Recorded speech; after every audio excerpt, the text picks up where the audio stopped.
The first thing that you will see in the output file is the input instructions. Underneath, you see several warnings.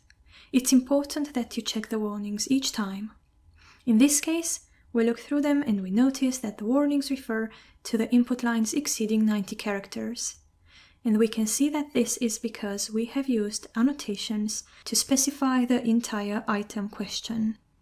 So then we scroll down. In the summary of analysis, we see that we have only one group of people, and we have 783 adolescents who took part in the study. The number of dependent variables is 12. This refers to the 12 items of the questionnaire. The number of independent variables and the number of continuous latent variables are listed as 0. Because our items were categorical, the estimator use is by default the WLSMV, which stands for Weighted Least Squares with Robust Means and Variances. The type of rotation is oblique. This means that correlations between factors were permitted. Scrolling down, we see that the number of missing data patterns is 1. This means we had no missing data. Indeed, when we look at the covariance coverage of data, we notice all these numbers are 1. This means that there was full data for every pair of variables.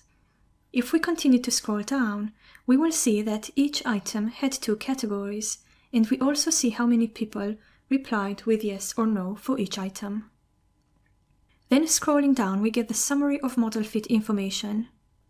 In the first part, we get the model fit for a model with 1 factor, 2 factors, 3, 4, and 5. So for example, we see that the models with 1 and 2 factors had a chi-square with a significant p-value, which means they did not fit the data very well. On the other hand, the models with 3, 4, and 5 factors had chi-squares with non-significant p-values, so they fitted the data very well. In the second part, we have the models compared. We can see that there was a significant difference in chi-square between a 1-factor and a 2-factor solution, and between a 2-factor and a 3-factor solution. However, when we inserted more factors, the chi-square did not change significantly. This indicates we might not need more than 3 factors. Then we scroll down, and we see the eigenvalues.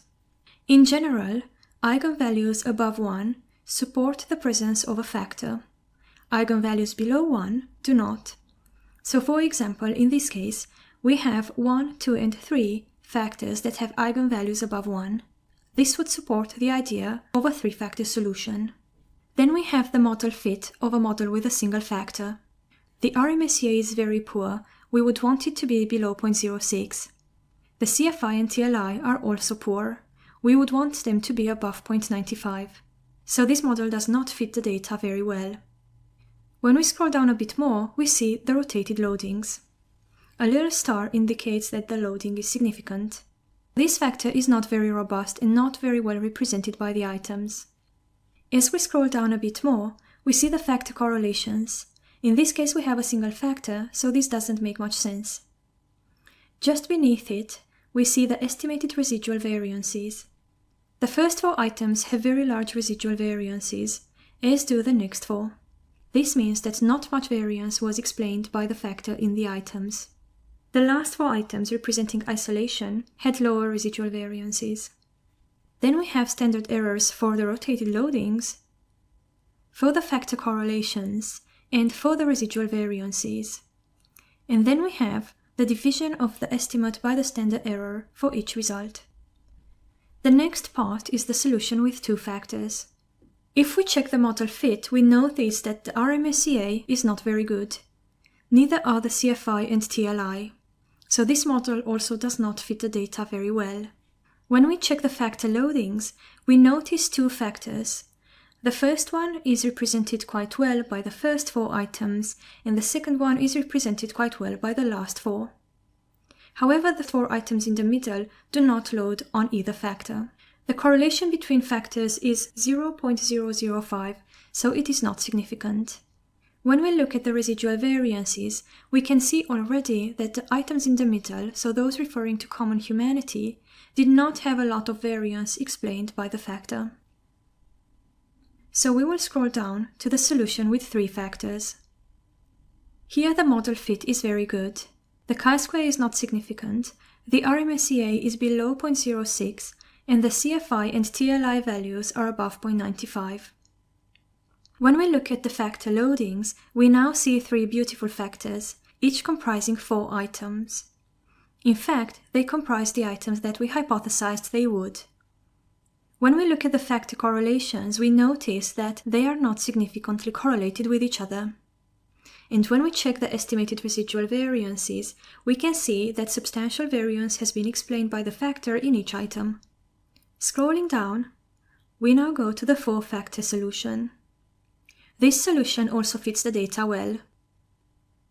However, when we look at the factor loadings, we can see some problems. The first 3 factors map onto our expected configuration quite well, with each factor comprising 4 items. However, the 4th factor doesn't really have any items loading onto it, except for the first item, which represents a cross-loading. Cross-loadings are not very good. Scrolling down to the 5-factor solution, this model also fits the data very well. But once again, when we look at the rotated loadings, we notice some problems.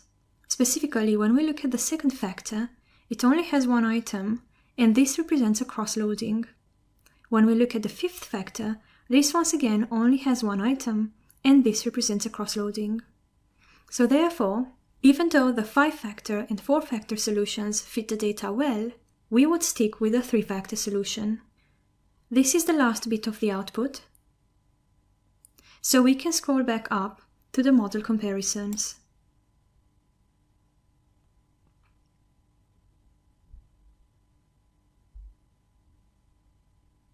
Based on the information presented here, we would choose the 3-factor because it has a non-significant chi-square, it differs significantly from a 2-factor solution, and the eigenvalues point to 3 factors. This confirms our hypothesis of having 3 subscales within our questionnaire. Thank you for watching. I look forward to seeing you in the next video.